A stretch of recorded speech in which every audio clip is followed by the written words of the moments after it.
Secular morality is based on rational evaluations of our actions and consequences, based on the fact that we live in a physical universe and have to share space, and due to these physical laws of nature, there are things that are in and are not in our best interest in regard to well-being, which is if we come together and agree that well-being is the foundation of morality, because well-being is what people seem to be talking about when they talk about morality, or everything that they mean is encompassed by well-being. There is no universal intrinsic imperative to care about well-being. But when you agree upon the foundation, you agree upon the goal of well-being, there are things that you should and things that you shouldn't do in respect to that foundation. Why should you care about well-being? Well, it's in your best interest. I think a system of morality, a system of secular morality, can be achieved through solely selfish means. Because let's use an example. Let's take an elderly man. Let's say an elderly man falls off a bus and someone goes to help him up. The fact that the person helped them up only because it made them look good to other people doesn't negate the fact that they actually done something helpful, something moral, regardless of whether it was for selfish reasons. Making an appeal to a God about morality doesn't actually answer the question. It just appeals to a bigger mystery. If you're making a claim that morality comes from God, and you're saying that because you're saying God, whatever God says is moral, or it's in God's nature to say what is moral. If it's the former, then that's just divine command.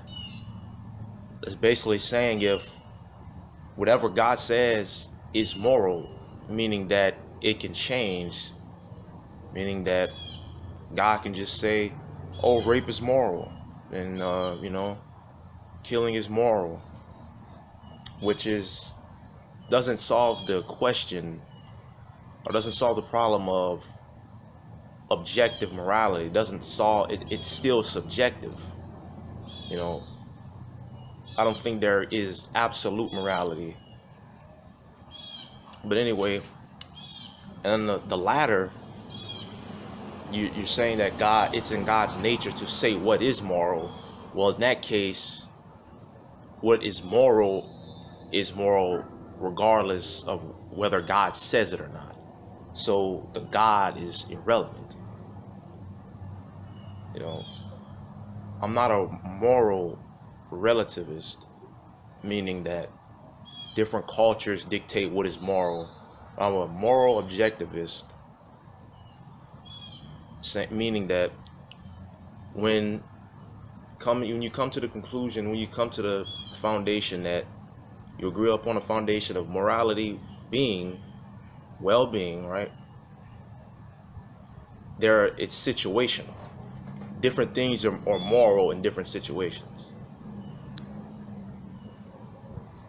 For example, stealing is generally regarded as immoral, but if there was some sort of natural disaster such as a hurricane and someone was having an asthma attack and there was an asthma pump at a store behind some glass, and I broke that glass to give the person the asthma pump, that could possibly be the most moral thing I can do in that situation.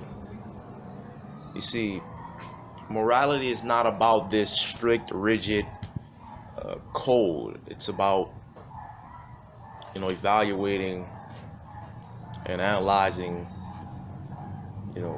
what is the best way to act that benefits society as a whole. When you make an appeal to a God claiming that what God says, it's in God's nature to say what is moral. First of all, you're making an axiomatic assertion that there is a God, but whether there is or not, why should I care? Because how do I know that what that God is saying is in the best interest of human beings? See, this is what morality is. It's what is generally the best way to act in accordance to the well-being of human beings. Morality isn't this thing that's just divinely ordained or imbued within the souls of human beings. No. First of all, there isn't a soul, and there's nothing divinely ordaining anything. Morality is an evolved trait. In social species, species that tend to display acts of altruism and compassion for other members of its species tend to live longer. It's like well-being. Life, with the notion of life, is generally preferable to death, because the contrary, those with that go about life that way tend to cease to exist. But it's an evolved trait. Evolution is unconscious. It's not like these things are just set in stone. No, morality is evolving. We don't have all the answers yet. Not to say that we will ever have all the answers, but these things are evolving. They're changing. These conclusions, they're always changing. And just because we don't have the answer to everything doesn't mean you can just appeal to an unfounded assertion, such as a God, such as your morality comes from God. No. Morality may be speciesist because, by definition, we made it up, so it's to suit our best interest. And we made it up since we're humans. Yeah, of course we're gonna make it to benefit us. And if you just blindly follow whatever a book says, or a book tells you about morality, or whatever a God tells you about morality, by disregarding your own moral judgment, wouldn't that be an immoral act in and of itself?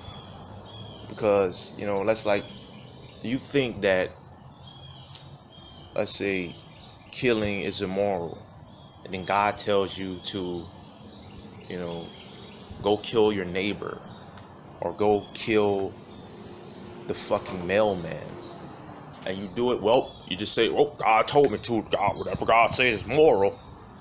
To me, that's immoral. That doesn't solve whatever mystery that you're claiming that there is with secular morality. It's not solved by appealing to a bigger mystery in a type of any deity or any holy book. It That doesn't solve the mystery. Just appealing to a bigger mystery. It's the fallacy of passing the buck. You're not actually answering the question. You're just posing a bigger question. But then making, these bald assertions and these axiomatic assertions based off of an unfounded proposition. You'd have to demonstrate that this God exists. You have to demonstrate that that it's possible to exist, that it exists, let alone is it probable for it to exist. Like I said, that still doesn't answer the question, because if a God says whatever, if he's claiming that whatever God says is moral, then that's just subjective. It's arbitrary. Doesn't answer the question about objective morality. And if it's God, it's in God's nature to say what is moral, then you're saying that statement is implying that whatever is moral is already moral regardless of whether or not a God exists. So the God is fucking irrelevant. Religious people are always saying, if atheism is true, then how do you get punished for doing bad stuff, for being bad? But the thing about it is, like, that's not solved with appealing to a heaven or a hell. Because if someone goes around raping and killing, and then they dedicate their life to Jesus, to God, and get saved, then they can just go to heaven. So, where's the punishment in that? Where's the justice in that? That's not moral. That's not a moral system. Like that. Like, you're saying that you're saying that in order to get into heaven, that you have to be moral, but that's flat out not the case. By that standard, getting into heaven is nothing more than being a sycophant to a celestial megalomaniac. Oh, you didn't worship me, you gotta worship me. That's fucking stupid. What kind of deity would demand to be worshipped, or else he'll send you to burn for eternity? What kind of punishment is that? Eternal punishment. Eternal punishment for a finite crime. That's just funny to me. You're saying if you do bad, you'll burn in hell. So basically what you're saying is your God watches children get raped, watches people get raped, and basically just, hey man, you can go ahead and rape them. Go ahead and rape them. But when you're done, I'm going to punish you. You'll go ahead and rape them. But after you're done, I'm going to punish you. Basically just walks in, opens the door, sees somebody getting raped. Hey man, I'm going to allow that to happen.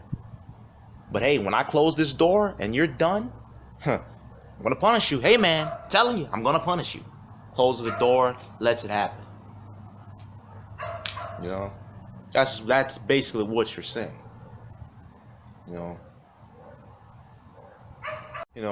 Not to mention the fact that these religious people are often saying the source of morality comes from their holy books, which in lots of instances endorse immoralities and atrocities such as slavery, genocide. The books such as the Bible, they condone slavery. They teach you how to own slaves, says things such as, you can beat them as long as they don't die within a few days. If they're of a certain race, they're Israelites. If they're Jews, you can't. You can own them for 6 years. You can keep them for a certain amount of time, unless you trick them into having a family in which you can keep them. There's all sorts of things. It tells you explicitly how to own slaves. And these Christians, they'll come with some type of, ad hoc rationalization to try to justify the atrocities in their holy book. It's just so asinine. It's so absurd. It's like, you'll take these atrocities and it's like, you're going to sit there and justify this.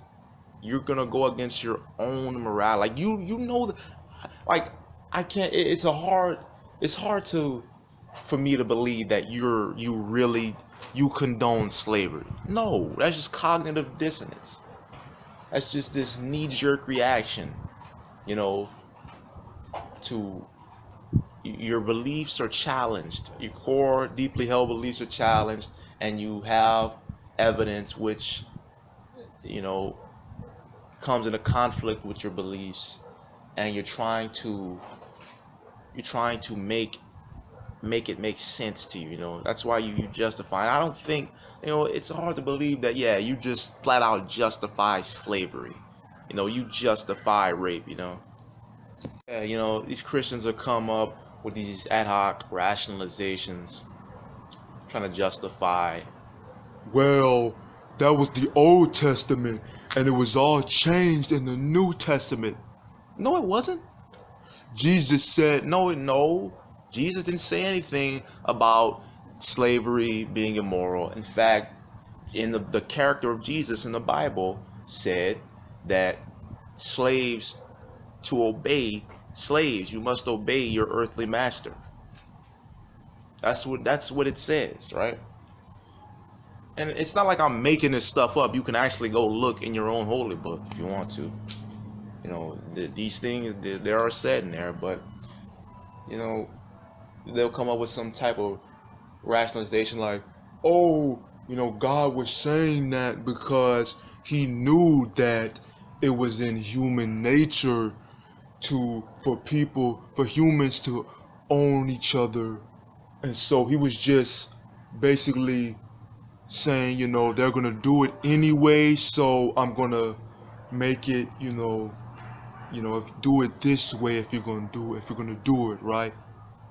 But at the same time, that same God, that same character of God in the Bible is going to say, thou shalt not eat shellfish. What kind of weak ass God is that? What kind of weak ass God do you worship? That like the first, you're talking about these 10 commandments. The first thing is not, thou shalt not own another human being.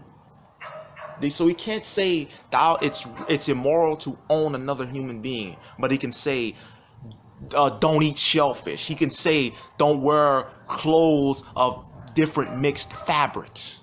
Stupid shit like that. But you're saying that's a source for morality. How stupid could you be? How gullible could you be? Like, that's fucking morally disgusting. There's the concept that the creator of the cosmos has a personal relationship with you. You're so important. How egotistical is that? How narcissistic is that? That God helped you find your car keys, but lets children starve to death.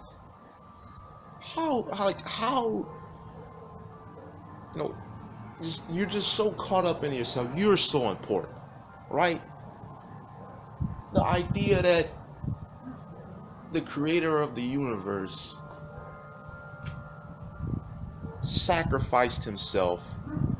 You know, this whole asinine like notion that creator of everything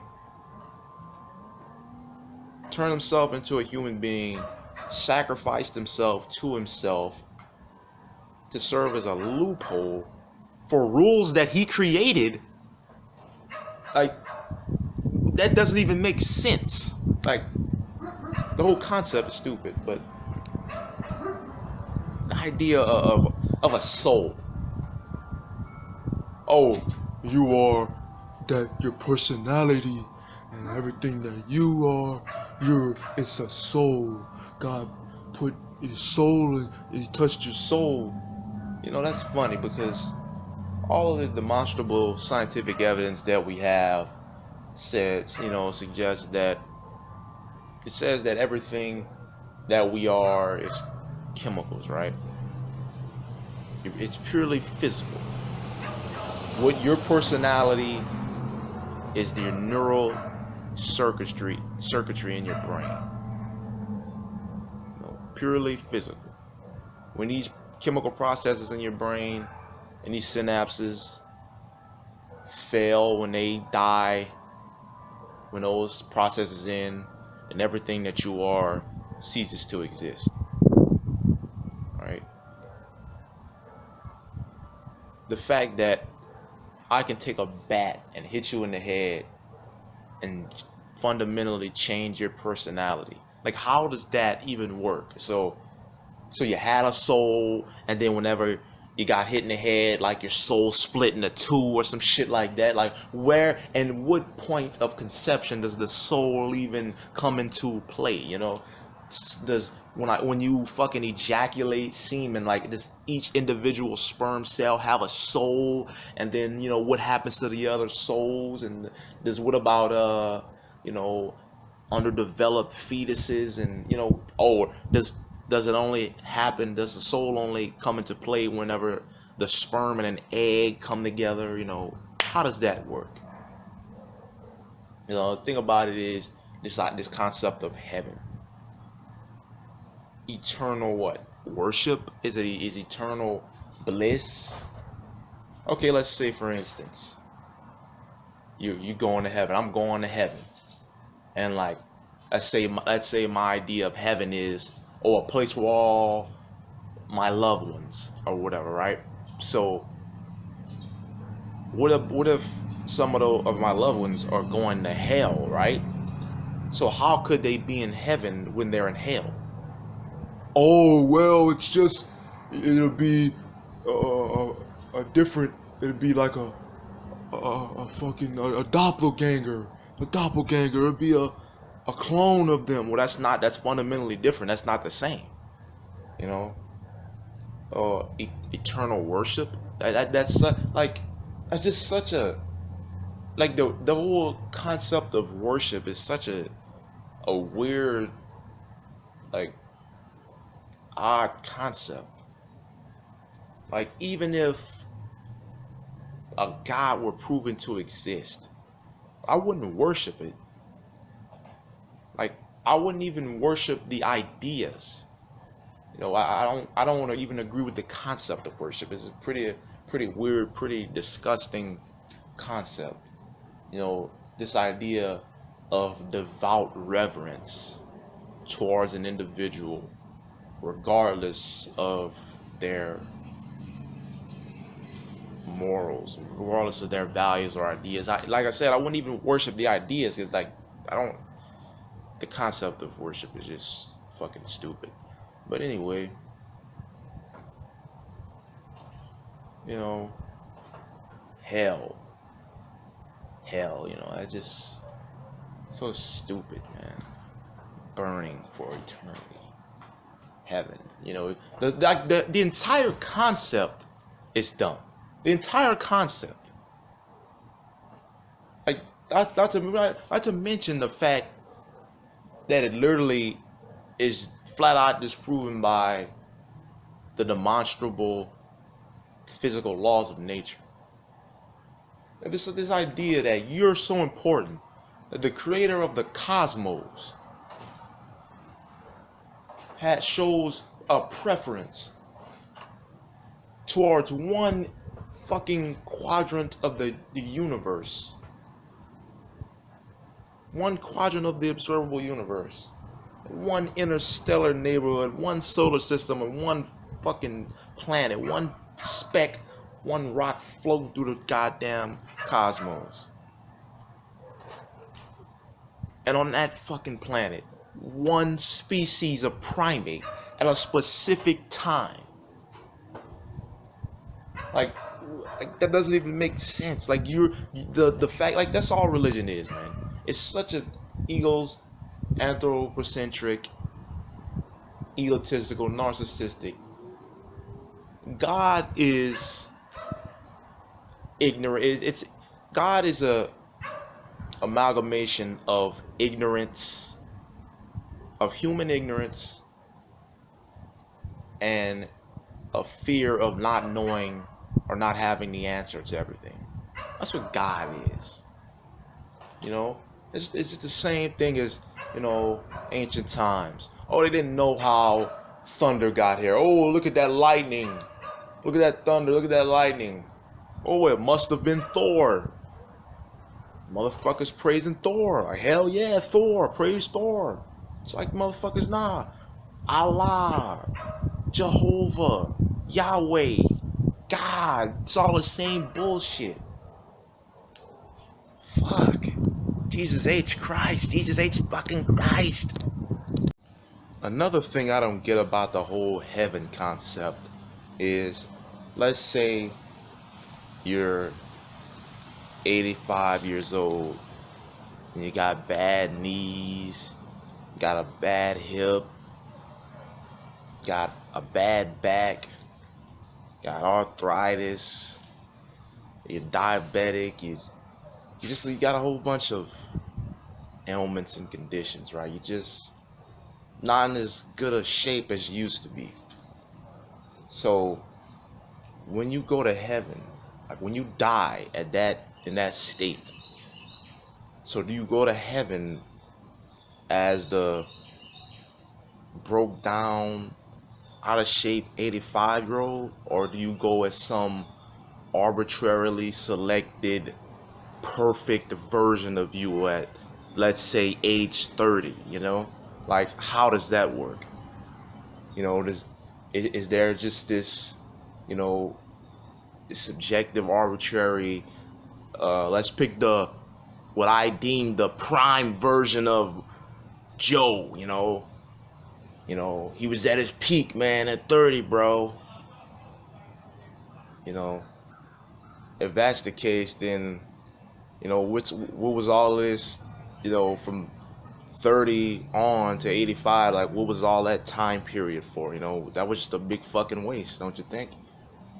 You know, what about all of those memories, you know, all of those experiences that make you who you are, you know, they're just for nothing. You know, if you're just gonna rewind the fucking clock back to arbitrarily, like, fucking 45 years or some shit, oh, 55 years worth of memories fucking gone, you know. It's weird, bro. It's weird. The reason why I advocate for skepticism and critical thinking and am an anti-theist is because even if you take religion out of the picture, you know, religion, it has this residual effect. It's like when people have been raised in this, you know, have been indoctrinated with this religious doctrine and this religious dogma, even if you remove the religion, some of the beliefs that are necessarily contingent upon that religion being true remain. You know, people cling on to these beliefs, and they may try to justify, rationalize these beliefs with something else. You know, they may give them another foundation to try to justify these beliefs, and in doing that, you have a culture that is heavily influenced by religious ideas and religious ideologies and values, despite that religion not actually being around. You know, examples of this is, that, let's say, faith is a virtue, worshiping is a virtue, this idea of thoughts being pure, and promiscuity being a pejorative, that it's bad to have sex, and all of these ideas. This simplistic view of human life, of the universe, this notion that humans are universally, intrinsically imbued with value of some intelligent creator. Humans don't have intrinsic value. There is no intrinsic value in human existence.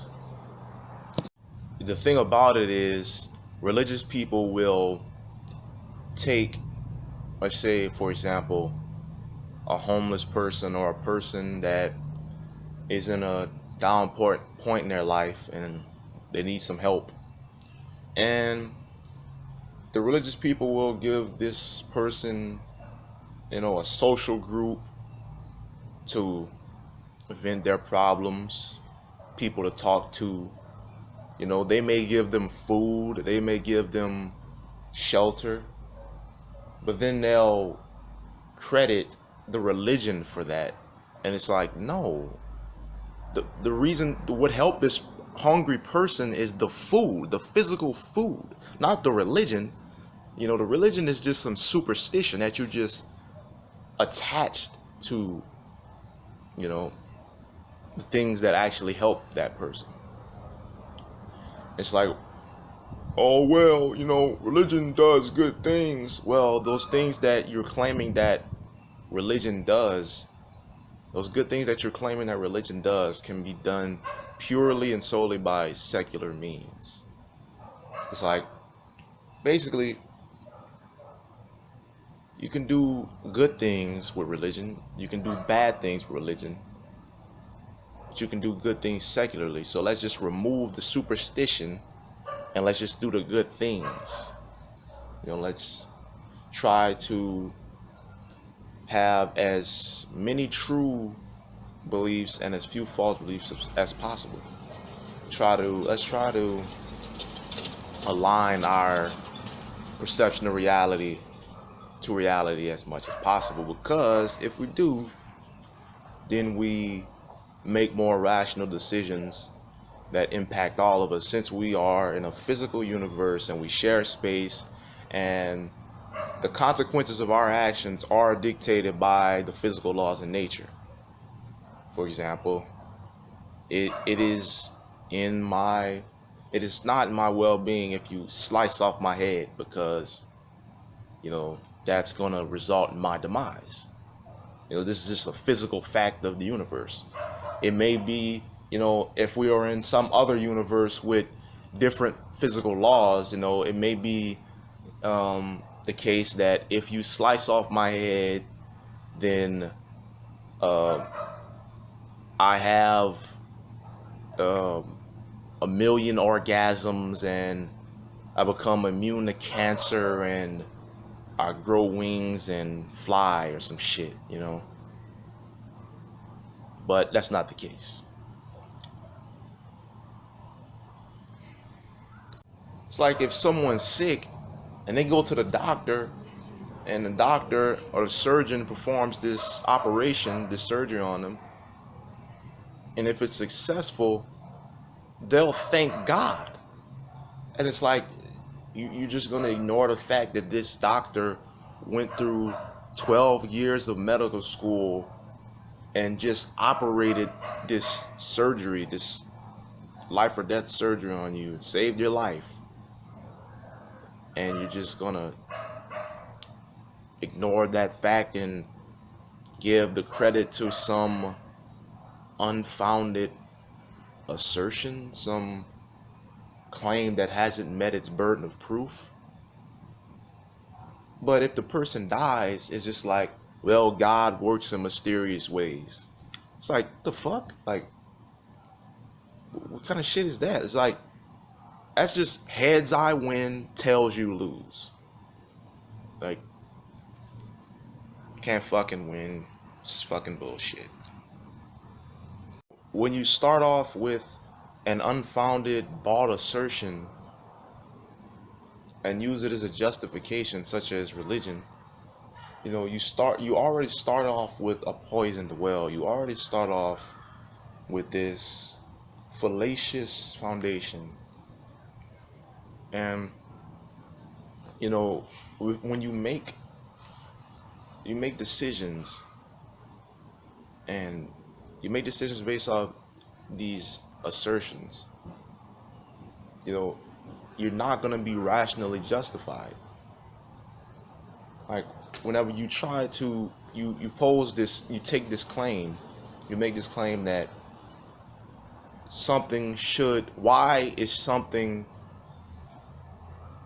morally justified, but you're missing the point where all freedoms, the default position is all freedoms and liberties. You have all freedoms and liberties unless a good reason is presented to not have them. But like I said, when you start off with this religious doctrine, these tenets of your religion, you start off with the notion that this is wrong, don't do this. Just this assertion, this pronouncement. This notion that thoughts, that you're trying to make people's thoughts immoral. But that's not the case. This is not how we go about determining what's moral and immoral. Your actions are what we deem moral and immoral because they have real world consequences, not artificially imposed social consequences. For example, let's take pedophiles. A pedophile doesn't have any control over what he's attracted to, just as much as a person that's attracted to a light post or a car or me or anybody else, but what the act of what we would call immoral would be pederast, being a pederast, acting on those urges. It may be the case that a pedophile that doesn't act on these urges may be more moral because they're actively not acting on those urges.